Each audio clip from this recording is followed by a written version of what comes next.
오늘 함께 읽은 히브리서 11장 21절의 말씀 내용은 히브리서 11장에 기록된 믿음의 선진들의 생애 가운데서 가장 돋보인 믿음의 행위들을 소개하는 중에서 오늘 본문은 야곱의 생애 가운데 가장 돋보인 믿음의 행위를 소개하는 내용입니다. 이 시간 본문을 통해서 야곱의 생애 가운데 가장 돋보인 믿음의 행위가 구체적으로 어떤 것인지를 함께 살펴보면서 우리 믿음의 교훈을 함께 나눕니다. 오늘 본문에서는 야곱이 그의 생애 가운데 가장 돋보인 믿음의 행위로 그가 죽을 때 행한 두 가지 믿음의 행위를 소개하는데 그 첫 번째는 야곱이 죽을 때에 요셉의 두 아들을 축복한 행위를 소개하고 있고 또 두 번째는 야곱이 죽으면서 지팡이 머리에 의지하여 하나님을 경배한 행위를 소개하고 있습니다. 그러면 왜 하나님께서 히브리서 기자를 통해서 야곱의 생애 가운데 가장 돋보인 믿음의 행위를 소개하면서 왜 그가 죽을 때에 행한 이 두 가지 행위를 소개하는가? 오늘 본문에 기록된 내용만 가지고는 그 행위가 그렇게 특별한 믿음의 행위 같지 않은데 그런데 이 야곱이 죽을 때에 행한 이 두 가지 행위를 오늘 히브리서 11장에서는 야곱의 생애 가운데 가장 돋보인 믿음의 행위로 소개하고 있다는 사실입니다. 그 왜일까요?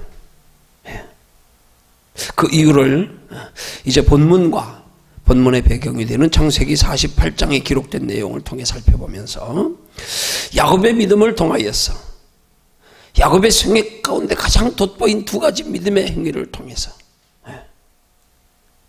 오늘 하나님께서 우리에게 주시고자 하는 영적인 교훈이 무엇인지를 함께 한번 깊이 살펴보면서 은혜 나눕니다.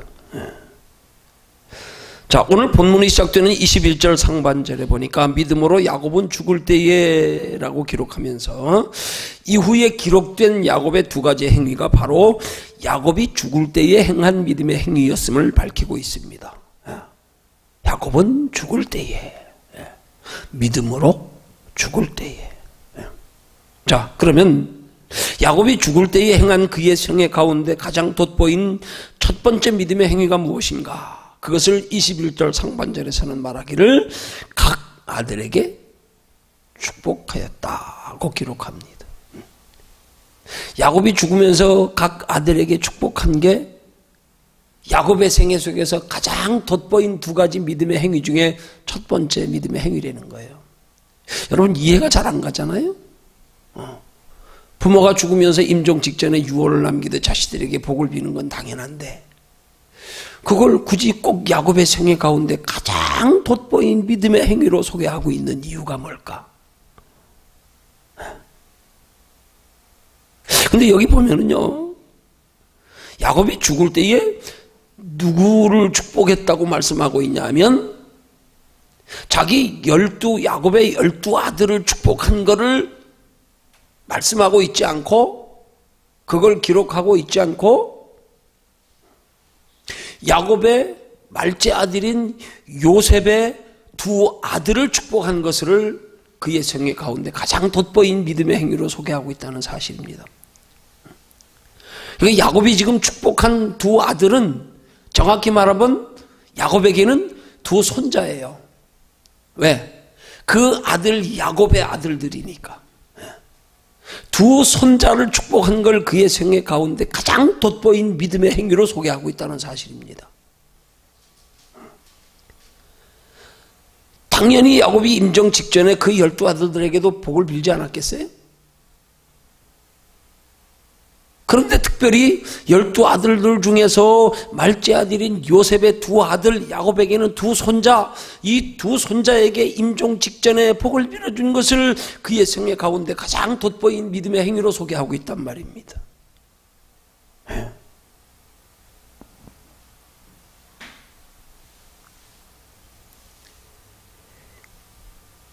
그런데 본문의 배경이 되는 48장 5절과 6절에 보면 야곱이 그 아들 요셉에게 하는 말의 내용을 보면 이 요셉에게는, 야곱의 아들 요셉에게는 아들이 2명만 있었던 것이 아니라 더 있었음을 알 수가 있습니다.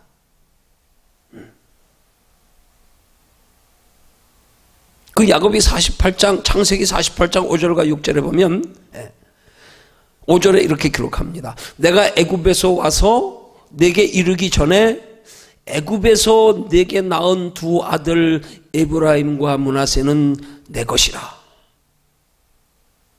르우벤과 시므온처럼 내 것이 될 것이요.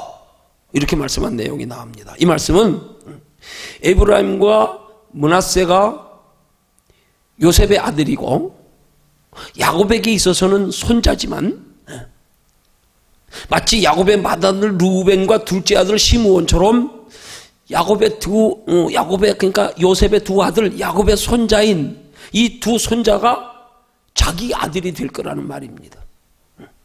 야곱에게 12아들들이 있지만은 12아들 이외에도 요셉이 낳은 야곱의 손자 둘도 자기 아들이 될 것이다, 그런 말입니다.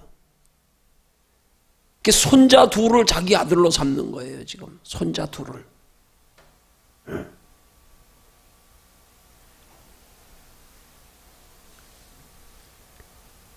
그러면서 그 다음 말씀이 뭐냐 하면 그 산업은 그 형의 명의 하에서 함께 하리라, 이렇게 기록하고 있어요. 이 말의 뜻은 쉽게 설명드리면 야곱이 12아들들에게 임종하면서 나누어 줄 유산을 요셉의 2 아들 곧 야곱의 손자 둘에게도 나누어 주겠다는 뜻이에요. 그러니까 야곱의 유산이, 모든 재물이 12아들들에게만 분배되는 게 아니고 12아들들에게 분배되는 것과 함께 요셉의 2 아들, 야곱의 2 손자에게까지 아들 몫으로 2명의 유산을 더 분배시켜 주겠다는 거예요. 한마디로 말하면 요셉 가문의 2 지파의 유산을 주겠다는 거예요. 요셉의 2 아들들에게. 후에 이스라엘의 12지파 중에서 이 요셉의 2 아들 에브라임과 므낫세가 12지파 속에 들어갑니다.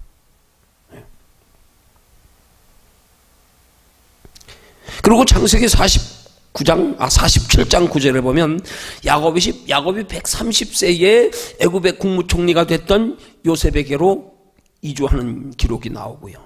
그 다음에 창세기 47장 28절에 보면 야곱이 애굽 땅에 17년을 거하였으니 그의 수가 147세라 하고 나옵니다. 무슨 말이냐면 야곱이 130세에 요셉의 애굽의 국무총리가 된 그 애굽으로 가족들과 다 이주를 하고 그리고 애굽 땅에서 17년을 살았다는 거예요. 근데 지금 야곱은 이 2 손자를 자기 아들로 삼으면서 하는 말이 내가 애굽으로 와서 내게 이르기 전에, 내가 애굽으로 오기 전에 내가 애굽에서 낳은 아들 2 에브라임과 므낫세, 그렇게 말하는 거예요. 그러니까 야곱이 애굽으로 와서 17년 동안 사는 동안에 야곱의 아들 요셉이 또 낳은 아들들이 있단 말이에요. 17년 동안. 그러니까 진짜 야곱이 지금 축복하려고 하는 요셉의 2 아들, 야곱의 손자 둘은 야곱이 애굽으로 이주하기 전에, 그 전에 먼저 요셉이 애굽의 국무총리가 되어서 그 식구들을 다 부르기 전에, 그 전에 이미 결혼해서 2 아들이 있었는데 그가 에브라임과 므낫세라 이 말이에요. 그러고 나서 아버지가 애굽으로 이주해 오고 나서 17년 동안 살면서 요셉에게는 또 다른 자녀들이 많이 생겼습니다. 그런데 야곱은 자기가 애굽으로 이주하기 전에 요셉을 통하여 낳은 2 아들을 자기 아들을 삼겠다는 거예요.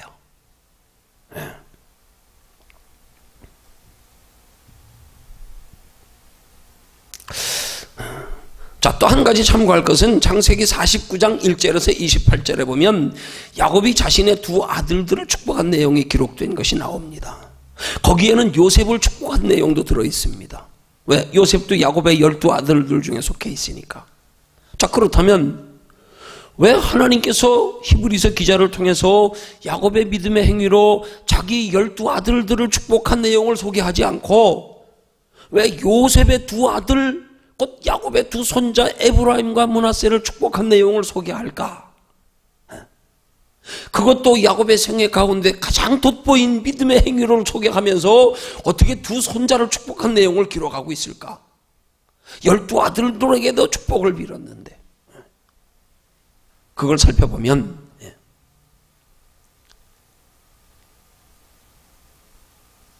창세기 38장 5절에 보면 야곱이 자기 손자인 요셉의 두 아들 에브라임과 므낫세를 자기 아들로 삼는 내용이 여기 창세기 48장 5절에 기록되어 있는데 여기 아까 말씀드린 대로 내가 애굽으로 와서 내게 이르기 전에 애굽에게서 나온 두 아들 에브라임 므낫세는 내 것이라 내 아들 첫째 르우벤 둘째처럼 두 손자도 내 아들이 될 것이다 이렇게 말했단 말이에요. 자, 그러면 야곱이 이 두 손자를 요셉의 두 아들을 자기 아들로 삼으려고 했던 그 요셉의 두 아들이 구체적으로 그들의 신상이 어떤가? 그걸 창세기 41장 50절에 보면은요 거기 이렇게 나옵니다. 흉년이 들기 전에 요셉에게 두 아들을 낳되 온 제사장 보디발의 딸 아스낫이 그에게 낳은지라 하고 요셉이 두 아들을 낳은 에브라임과 므낫세의 신상을 소개합니다. 근데 요셉이 낳은 에브라임과 므낫세가 어떤 아들이냐 하면 요셉에게 두 아들을 낳되 온 제사장 보디발의 딸 아스낫이 그에게 낳은지라 이렇게 소개를 합니다. 그러니까 요셉이 애굽으로 그 부모가 야곱이 애굽으로 이주하기 전에 요셉이 이미 애굽 땅에 먼저 와서 종으로 팔려왔다가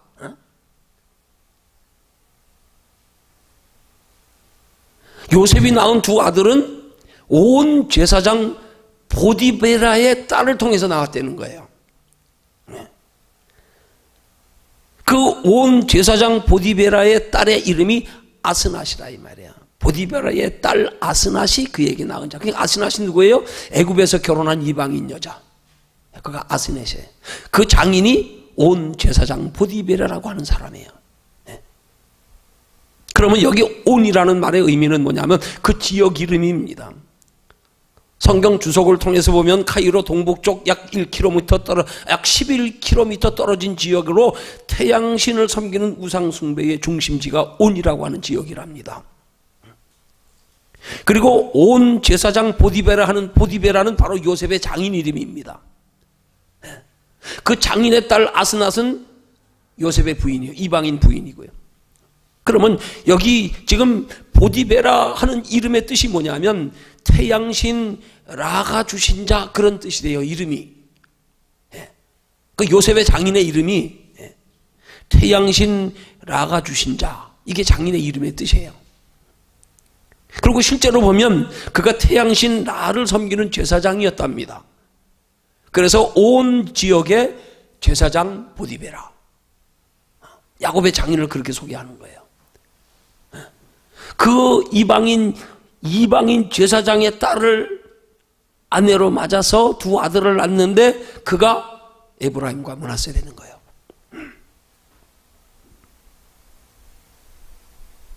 그리고 이 요셉과 결혼한 이 보디바라의 딸 아스낫은 애굽에서 얻은 요셉의 아내 이름인데 이 요셉의 아내인 아스낫이 바로 바로 왕이 요셉에게 준 아내입니다.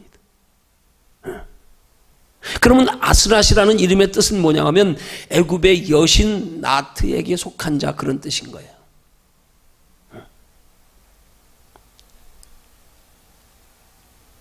자, 그러면 애굽의 바로 왕이 요셉에게 아내를 특별히 애굽의 제사장 가문에서 선택해 준 이유가 무엇인가? 그것은 당시의 풍습으로 보면 요셉을 애굽의 왕족으로 대우해 준 것을 의미한답니다.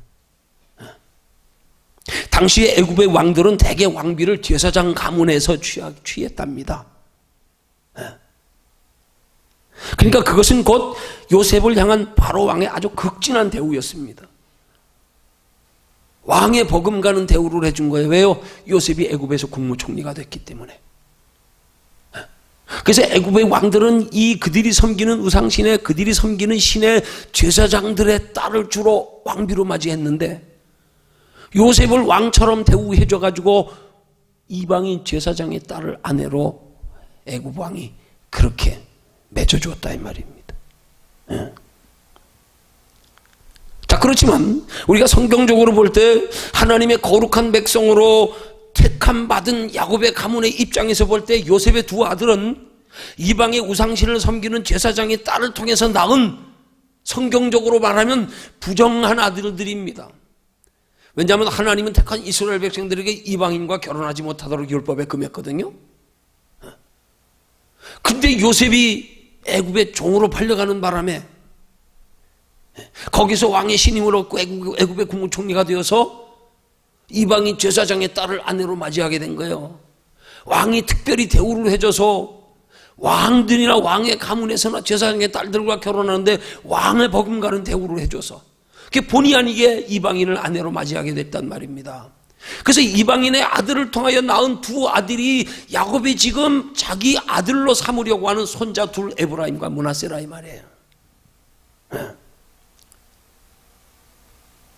하나님의 윤리와 법도상으로 볼 때는 저들은 부정한 아들인데 그 아들이 이방 여인과 더더군다나 이방의 우상신을 섬기는 제사장의 딸을 통해서 낳은 부정한 자녀들인데 그 두 아들을, 그 두 손자를 자기 아들로 삼고 축복했다는 사실이에요, 야곱이.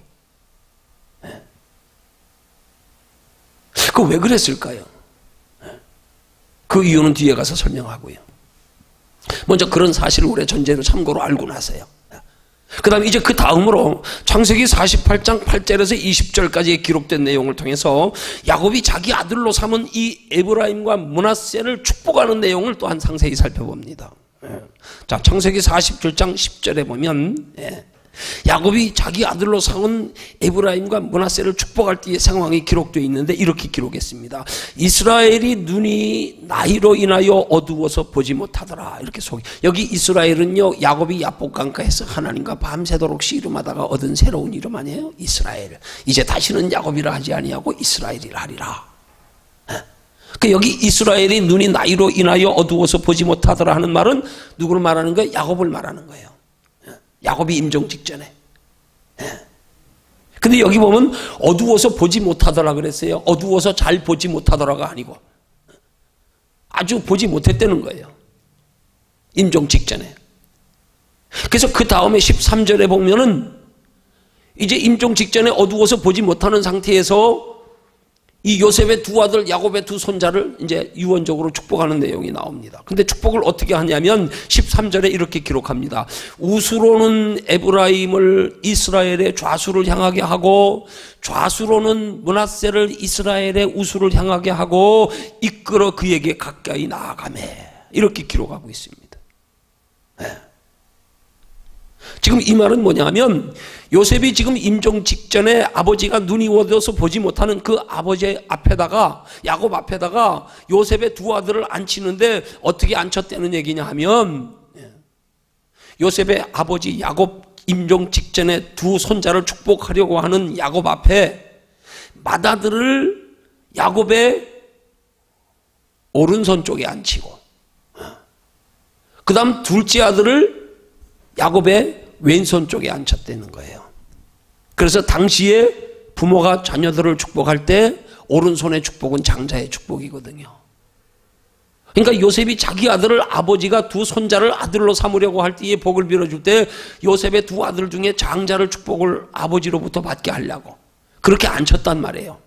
그랬는데 야곱이 눈이 어두워서 보지 못하면서 이 두 손자, 자기가 아들 삼으려고 하는 요셉의 이 두 아들을 어떻게 축복하냐면 손을 어긋맞겨 얹었다고 말합니다. 오른손에 요셉의 장자에게 손을 얹고 왼손에 요셉의 차자에게 손을 얹어야 되는데 어긋맞겨 얹었다 그랬어요. 요셉의 맏아들에게 오른손을 얹어야 되는데 둘째에게 오른손을 얹고 맏아들에게는 왼손을 얹었다 이 말이에요. 왜냐? 요셉이 맏아들 므낫세에게 장자의 오른손에 축복을 받게 하려고 그렇게 앉혔는데 아버지가 손을 어긋맞겨서 머리에 얹었단 말이에요. 그걸 14절에 보니까 그렇게 말씀합니다. 이스라엘이 우수를 펴서 찾아 에브라임의 머리에 얹고 좌수를 펴서 므낫세의 머리에 얹으니 므낫세는 장자라도 팔을 어긋맞겨 얹었더라. 야곱이 이렇게 어긋맞겨 얹었다는 거예요. 그럼 이게 무슨 말을 뭘 의미하냐면 야곱이 지금 눈으로 보지 못합니다. 그런데 그는 지금 어느 쪽이 요셉의 큰 아들이고 어느 쪽이 작은 아들인지를 알았다는 사실이에요. 알았다는 거예요. 그리고 의도적으로 작은 아들에게 오른손을 얹었다는 사실이에요.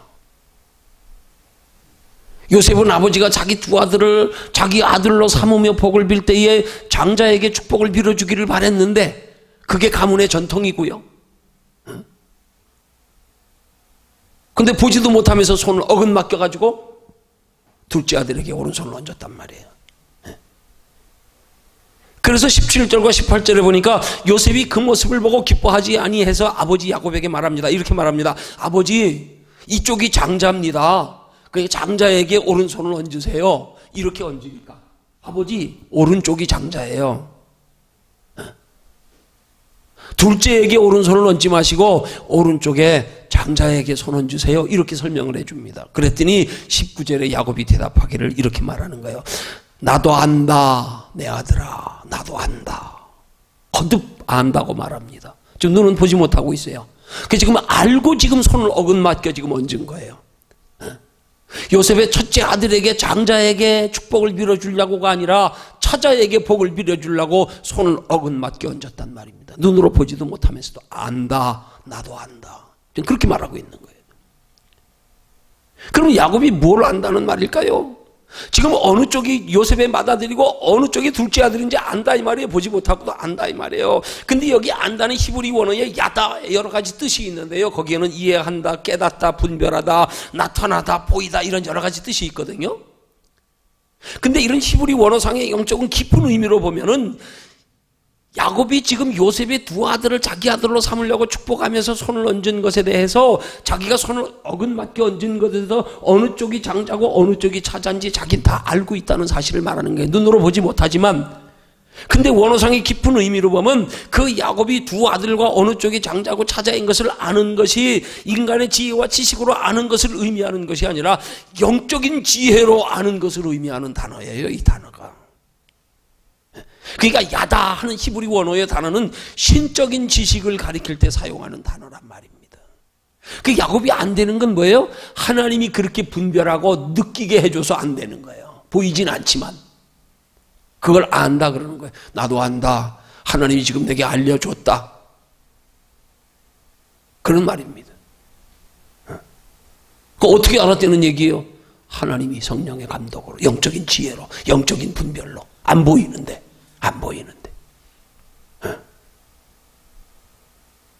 그러니까 야곱이 거듭 반복해서 나도 안다, 내 아들아, 나도 안다 말한 것은 지금 어느 쪽이 장자인 줄을 알 뿐만 아니라 그 두 아들을 향하신 하나님의 섭리와 뜻과 계획까지도 안다는 말의 뜻이에요.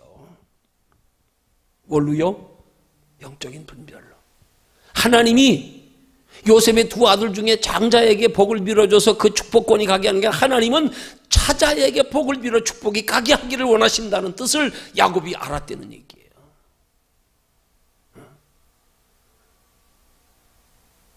이스라엘의 전례나 전통으로 볼 때는 장자에게 복을 빌어주게 돼 있는데 장자로 축복권이 혹은 믿음의 계승권이 물려지게 돼 있는데 하나님은 야곱에게 이 차자에게 하나님의 축복에 믿음의 계승권이 갈 것을 하나님이 원하시는 계획하시는 뜻임을 영적으로 분별하여 알았다는 사실이에요.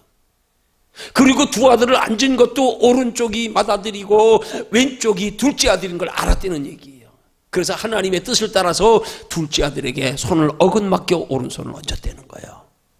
왜? 하나님이 그걸 원하시기에, 그걸 느꼈기에, 깨달았기에. 자기 눈엔 지금 보이지 않는데. 그래서 이 말씀을 공동번역에서는 이렇게 번역해요. 나도 안다, 아들아. 내가 왜 모르겠느냐? 이렇게 기록하고 있어요. 안 보여요, 지금. 하나님이 분별하게 해주신 거예요. 근데 이 말의 뜻을 깊이 한번 살펴보면 나도 한다 아들아, 내가 왜 모르겠느냐 하는 말씀의 의미는 그가 당연히 맏아들에게 오른손을 얹어 축복해야 함을 내가 왜 모르겠냐 그런 말입니다. 나도 알아. 당연히 너의 첫째 아들 네 첫째 아들 에브라임에게 먼저 손 얹어야 되는 걸 내가 안다 이 말입니다. 나도 그러고 싶다는 뜻이 들어있어요. 나도 그러고 싶어. 아니 내 마음 같아서는 이 두 아들을 다 복주고 싶지 않아. 이런 내용도 여기 깊이에 들어있는 거예요. 왜요? 두 아들이 어떤 아들이라고요? 우상신을 섬기는 제사장의 딸 이방인 아내를 통해서 얻은 부정한 두 아들. 자기에게 12아들들이 있는데 굳이 그 손자 둘을 자기 아들로 삼아가면서 이방인 여인을 통해서 그것도 우상신을 섬기는 제사장의 딸을 통하여 낳은 아들인데 그 부정한 아들 둘을 야곱이 과연 손 얹어 자기 아들을 삼아서 복을 빌어주고 싶었겠냐고요.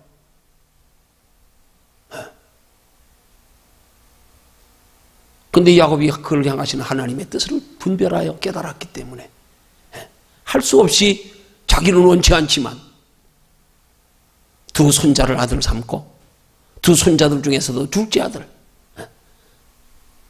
므낫세에게 오른손을 얹고 있는 거란 말입니다.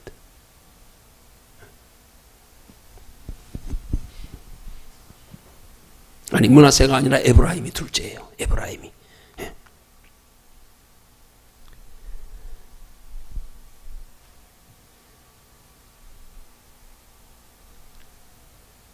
그런 야곱의 속마음이 나도 한다 아들아, 내가 왜 모르겠느냐, 이 말 속에 들어있는 깊은 의미란 말이에요. 내 마음 같아서는 너희 두 아들 두 손자 내가 축복하고 싶지 않아. 내 아들 삼고 싶지 않아. 왜? 하나님의 전통 가문의 혈통을 깨뜨려서 이방인 그것도 제사장의 이방인 제사장의 딸을 통해서 낳은 두 아들 부정한 아들,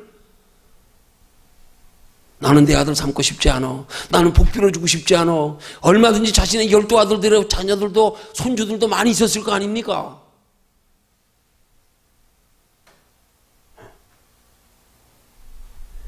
그럼에도 불구하고 야곱이 이방의 우상신을 섬기는 제사장의 딸을 통하여 얻은 요셉의 부정한 두 아들, 야곱의 손자를 자기 아들로 삼은 이유는 그것이 하나님의 뜻이었다는 결론인 거예요.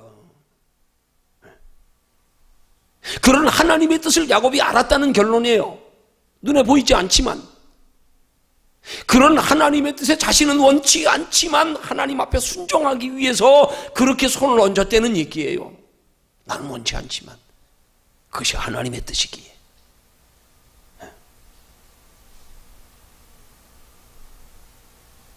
그리고 또한 야곱이 하나님의 뜻을 따라서 자기 아들로 삼은 두 아들 중에서 둘째 아들 에브라임에게 오른손을 얹어 축복해 준 것도 야곱이 하나님의 뜻을 알고 하나님의 뜻을 따라 행한 거란 말입니다.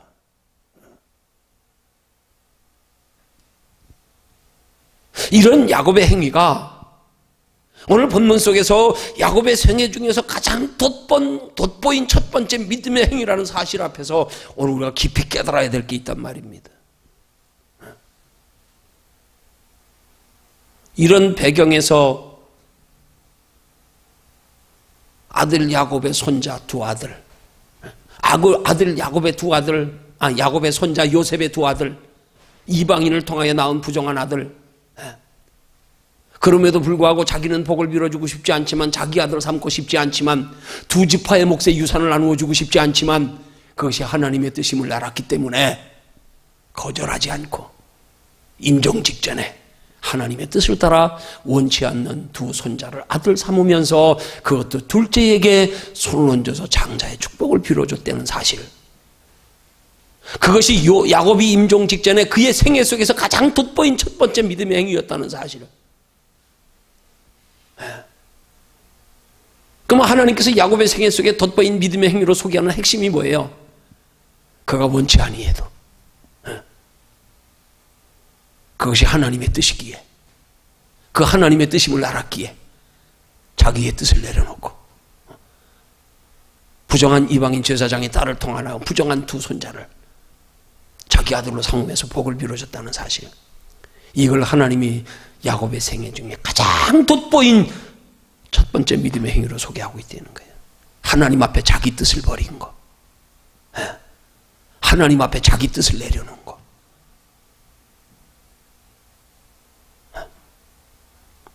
그러면 이런 야곱의 돋보이는 첫 번째 믿음의 행위를 통해서 하나님께서 오늘 저와 여러분들에게 교훈하시고자 하는 영적인 교훈이 뭡니까? 그것은 하나님이 귀하게 여기시는 믿음은 내가 원치 않는 일이라도 그것이 나를 향하시는 하나님의 뜻이라면 내가 기꺼이 어떤 희생을 감수해 가면서까지라도 순종하는 거예요.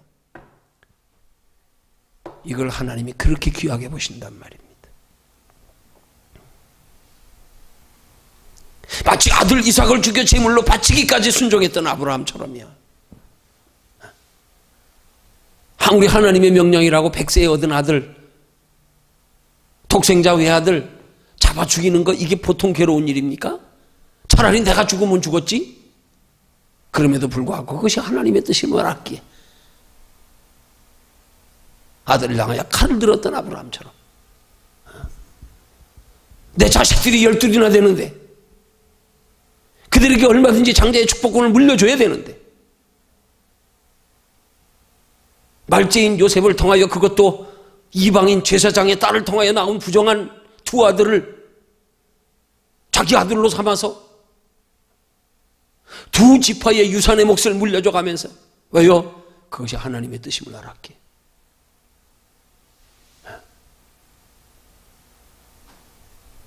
여러분, 하나님께서 귀하게 보시는 믿음의 행위는 내 생각, 내 방법, 내 뜻, 내가 원하는 것을 따라 하는 행위가 아니라 내 뜻과 상관없이 하나님의 뜻을 따라 하는 행위를 하나님이 귀하게 보신다는 사실입니다. 나는 원치 않아도 거기에 어떤 어려움이 따르고 고통이 따르고 희생이 따르더라도 그럼에도 불구하고 하나님의 뜻을 따라 순종하는 행위를 하나님께서 그토록 귀하게 여기신다는 사실입니다. 그래서 그것을 야곱의 생애 가운데 가장 돋보인 믿음의 행위로 소개하는 것은 지금 누가 소개하는 거예요? 성경이 뭘로 기록됐어요? 성령의 감동으로요. 하나님이 야곱의 가장 생애 가운데 돋보인 두 가지 믿음의 행위 중에 첫 번째로 야곱의 하나님의 자기 뜻을 내려놓고 그렇게 순종했던 그걸 하나님이 기록하게 하신 거란 말입니다. 내가 기뻐하는 순종은, 내가 기뻐하는 믿음은 바로 이런 믿음이야. 이런 믿음. 하나님 앞에 내 뜻을 내려놓고 마치 예수님 십자가 지시기 전날 밤에 기도하신 것처럼 그러나 아버지여 내 원대로 마옵시고 아버지의 뜻대로 되기를 원하나이다. 아버지의 뜻이라면 내가 죽겠습니다.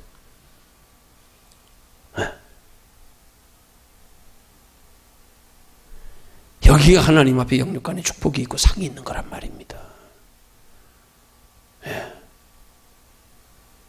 하나님이 귀하게 여기시는 신앙이면 결과는 뻔한 거 아니에요?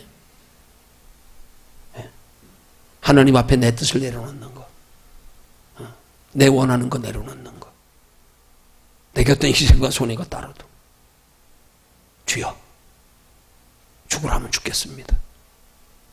가라면 가겠습니다.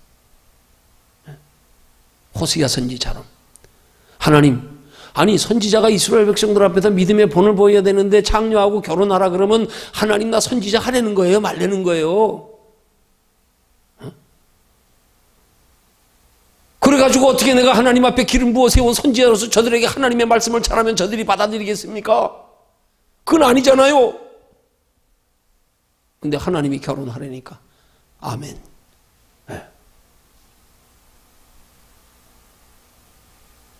이게 성경에서 가장 귀하게 하나님이 여기시는 신앙. 뭐 얼마나 우리가 행위를 뭘 얼마나 잘해서 아니요. 하나님의 뜻이라면, 그것이 하나님이 원하시는 것이라면 내게 어떤 희생과 손해가 있어도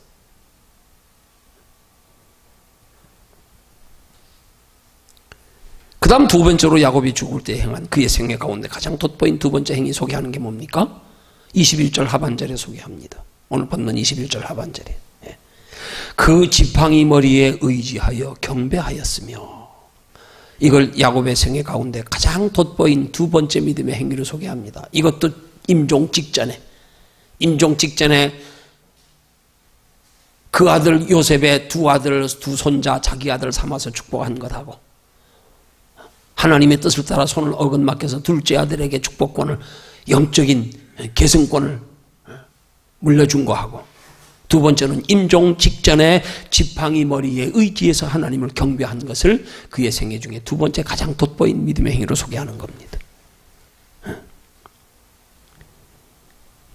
여기 경배한다는 말에 히브리 말에 프로스퀴네오 하는 단어가 하나님 앞에 경의를 표한다, 예배한다, 그런 단어의 뜻입니다.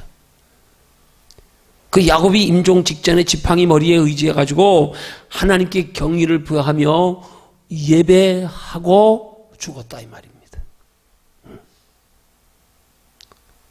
근데 그 21절 하반절에 보니까 지팡이 머리에 의지해서 그랬는데 공동번역은 거기에다가 지팡이에 기대어서 그렇게 번역하고 있어요. 죽기 직전에 힘 다 빠져가지고 지팡이에 기대가지고 죽기 직전에 기대가지고 죽어가면서 하나님께 경의를 표하고 예배했다는 얘기예요. 죽어가면서.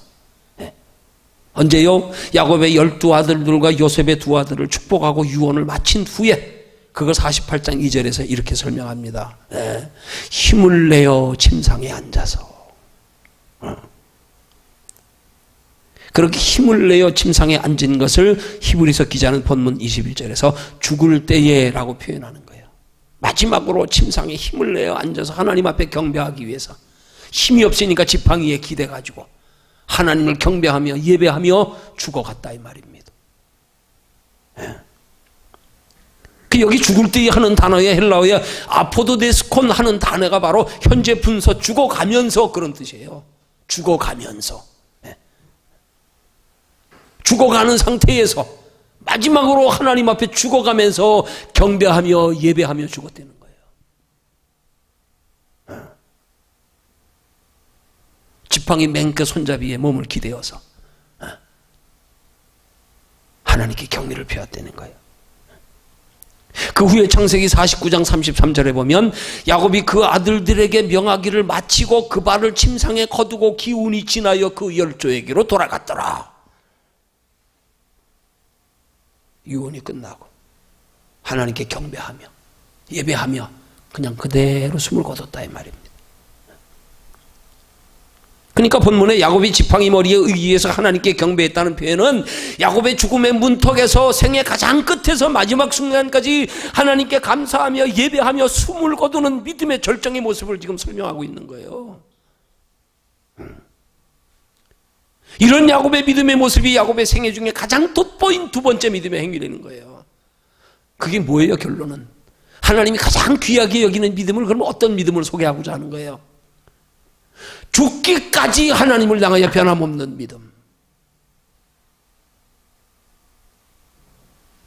죽어가면서까지도 그 믿음이 그렇게 귀하다는 거예요. 야곱의 생애 가운데 가장 돋보인 두 번째 믿음의 행위, 죽는 순간까지 지팡이 머리에 의지해서 하나님을 경배하며 하나님께 예배하며.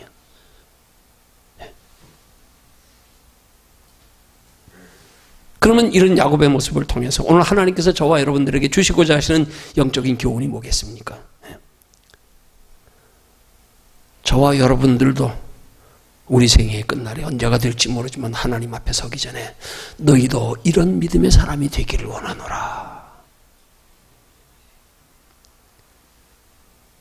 그런 교훈을 주시려고 야곱이 죽을 때 행한 두 가지 믿음의 행위를 우리에게 소개하는 겁니다. 너희도 그런 믿음이 되기를 원하노라.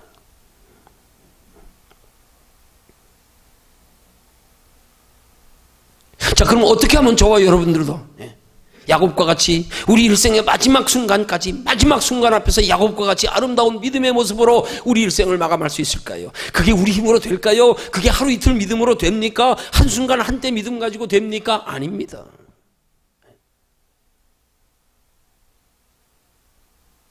하나님께서 내 힘으로 그렇게 되기를 요구하시지도 않습니다. 착각하면 안 돼요.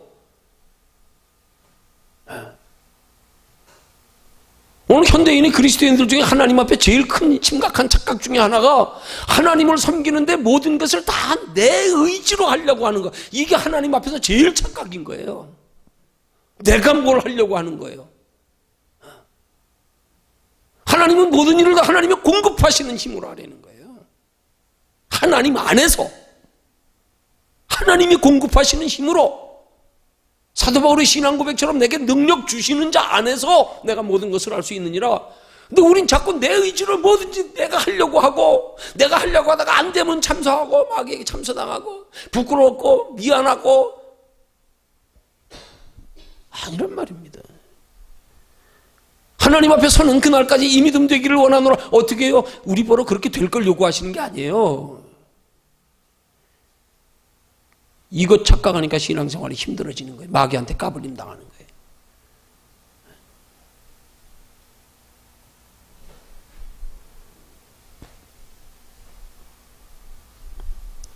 어떻게 할 때 됩니까? 주를 의지할 때 되는 거예요. 주께 맡길 때 되는 거예요. 주를 의지하며 모든 일을 주께 맡기고 우리의 연약함을 고백하며 주의 도우심을 구하며 하루하루 주 바라보고 소망 가운데 믿음으로 살아가는 하루하루가 쌓여서 이루어지는 믿음이란 말입니다.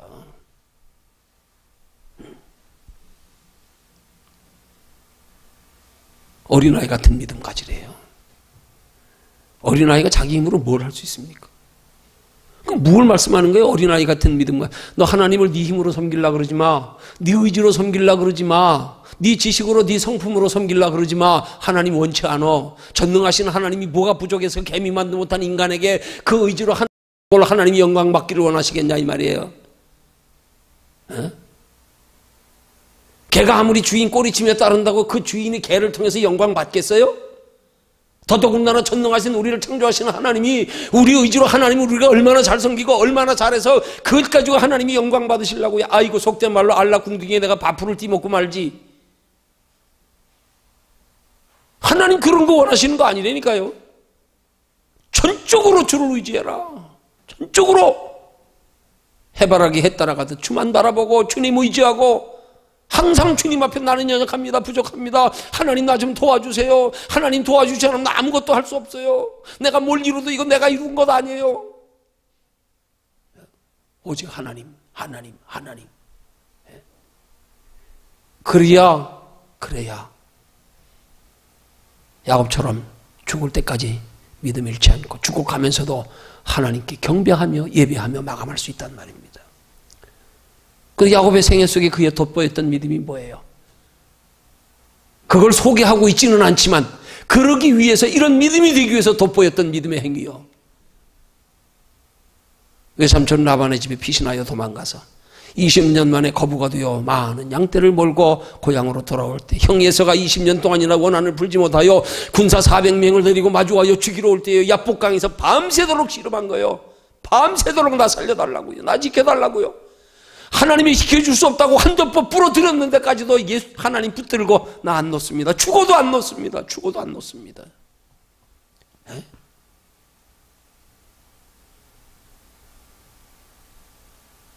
형에서의 원한을 피해서 외삼촌 라반의 집으로 도망가다가 해가 저물어 어두워서 베델에서 돌베고 잤던 야곱이요. 여러분 돌베개 왜 베고 잤겠어요? 한번 생각해 보세요. 성경은 돌베개 베고 잤다 그러지요. 밤에 그 낯선 곳에서 어두운 곳에서 해가 져서 자면서 돌을 왜 들었겠어요? 한번 생각해 보세요. 얼마나 두려웠겠어요? 얼마나 두려웠겠어요? 짐승이라도 잡아먹으려고 오면 달려들면 얼마나 두려웠겠어요? 밤에 잠이 왔겠어요? 밤에? 돌을 왜 끌어안고 잤겠냐고 한번 생각해 보세요.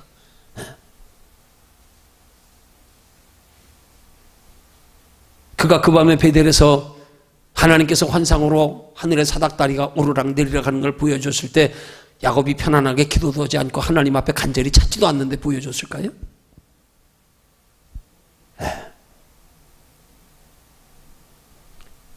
진짜 우리에게 하나님이 귀하게 여기는 신앙은 뭘 얼마나 하느냐가 아닙니다. 너 하나님 얼마나 의지하냐. 그겁니다. 그거 말하시는 거예요. 어린아이처럼. 너 나 없으면 죽는 줄 알아. 어린아이처럼. 어린아이가 부모 없으면 죽는 줄 알듯. 내 주님 없이 난 못 살아. 찬양 가사처럼. 너 그 정도 신앙만 되라. 그러면 자빠져도 하나님이 일으켜 주신다는 거예요. 70번씩 7번 가지라도 용서해 주신다는 거예요. 그것까지라도 다 우리 믿음의 겸손이 우리를 낮추는 연단과 훈련이 되게 하신다는 거예요. 그것까지도 다 갈것 닦아서 하나님 앞에 쓰임받게 하시겠다는 거예요. 너 애초부터 내가 기대해서 너 부른 거 아니야. 너 자격 있어 부른 거 아니야. 아니란 말입니다.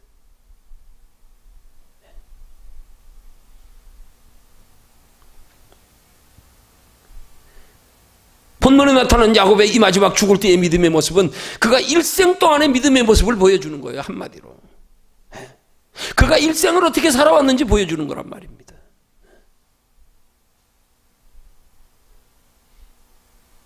이런 야곱의 믿음의 모습을 통해서 우리가 받아야 될 교훈이 바로 우리들도 죽기 전에 하나님 앞에 서기 전에 이런 야곱과 같은 믿음을 쌓는 게 성도의 궁극적인 신앙생활의 목표가 돼야 된단 말입니다. 그러려면 어떻게 돼요? 어린아이처럼 주를 의지하는 게 습관이 돼야 돼요. 습관이 돼야 돼요. 자빠져도 넘어져도 하여튼 주님만 의지해. 자빠진 채로라도 의지하고 넘어져서도 의지하고 죄짓고도 하나님 찾고 하나님.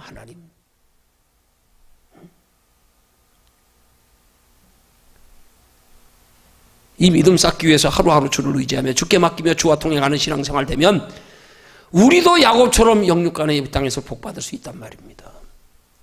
여러분 어떻게 보면 에서도 복받았어요. 군사가 400명이나 되면 복받았잖아요. 그렇지만 하나님께로부터는 귀한 영적인 축복에 영적인 계승권은 야곱에게 뺏겼잖아요. 이 땅에서는 복을 받았을지 모르지만 하나님 나라에서는 에서는 복이 없었다는 사실 알아야 돼요. 영원한 복은 야곱이 차지했어요. 형 에서가 차지 못했습니다. 오늘 우리 이 땅에서 복 받는 거 별거 아니에요. 하나님 나라에 복 못 받으면 이거 진짜 예수 믿는 사람 불행해지는 거예요. 그럼 야곱이 인격이 선해서 복 받았습니까? 야곱의 이름의 뜻이 뭐예요? 교활한 자, 간교한 자, 속이는 자. 그게 야곱이라는 단어의 뜻이에요. 에서가 더 인격적으로 훨씬 나여 의리 있고요. 그럼에도 불구하고 야곱은 하나님의 영적인 계승권을 그렇게 사모했기 때문에 인격적으로는 형만 못했지만 다 죽어가는 아버지 속여가지고 양털 손에 묶어가지고 외삼촌 라반의 집에 가서 실한 양떼들은 전부 신풍나무 껍질 벗겨가지고 거기서 양떼들 교미하게 해가지고 얼룩점 있는 거 전부 살찐 것만 교배시켜가지고 자기 거 다 만들고 정말 간교하게 인생 산 게 야곱 아닙니까? 그렇게 인격적으로는 간교했음에도 불구하고 그의 한 가지 특징 하나님이 귀하게 보신 건 죽을 때까지 하나님 의지했다는 거예요.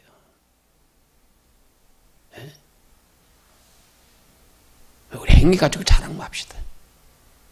진짜 하나님이 귀하게 여기시는 게 뭔지 우리 똑바로 알고 우리 하나님이 귀하게 여기시는 거에 우리 초점 좀 맞추자고요.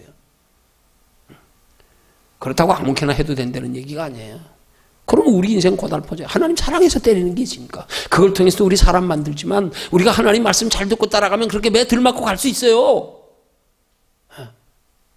내가 하나님이 잘 섬기면 꼭 매 맞아가지고 믿음의 사람 되는 거 아니에요. 기왕이면 복 받으면서 믿음의 사람 되면 더 좋잖아요.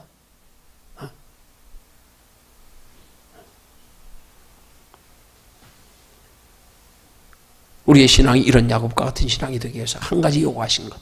어린아이 같은 믿음 가져라. 뭐 도토리 기재기로 자꾸 따지고 재고 뭐 그러지 마. 판단하고 그러지 마. 으쓱하고 그러지 마. 너 자신 스스로 너 참소당해가지고 아이고 부끄러워하지도 마. 네가 본래 그 모습인데 뭘 별거 있냐? 의인은 없나니 하나도 없다 그랬는데 뭐 별거 있습니까? 별것 아닌 거 가지고 도토리 기저귀 별것도 아닌 거 가지고 뭐 의롭다 뭐하다 하나님은 보지도 않는데 아이고 그게 뭘 하나님이 인간이 뭘 하나님의 인간의 의지로 하나님 하는 걸 아주 하나님이 싫어하시는 걸 한마디로 이스라엘 백성들이 요단강을 하나님이 갈라서 건너게 하고 그 12지파로 기념으로 돌비를 세울 때 하나님이 교훈하신 말씀이 있어요. 다듬지 마라. 있는 그대로 세워. 그냥 뭘 하나님 앞에 아름답게 보이려고 돌을 다듬어가지고 아니 있는 그대로 생긴 그대로 다듬지 마라. 우리 모습도 마찬가지예요. 내 모습 이대로 주봐도 없어서 얼마나 다듬어가지고 경건한 척 거룩한 척 열심 아니야. 다듬지 마라. 너 있는 모습 그대로. 오직 한 가지 요구하는 것. 나만 의지해. 나에게만 소망도. 나만 생각해. 그럼 네 생각도 내가 다스려 주장해 줄 테니까. 그게 신앙이란 말입니다. 그게 오늘 본문에 나타나는 야곱을 통하여 우리에게 교훈하시는 신앙의 자세란 말입니다. 저와 여러분들이 그런 신앙 되기를 주님의 이름으로 축원합니다.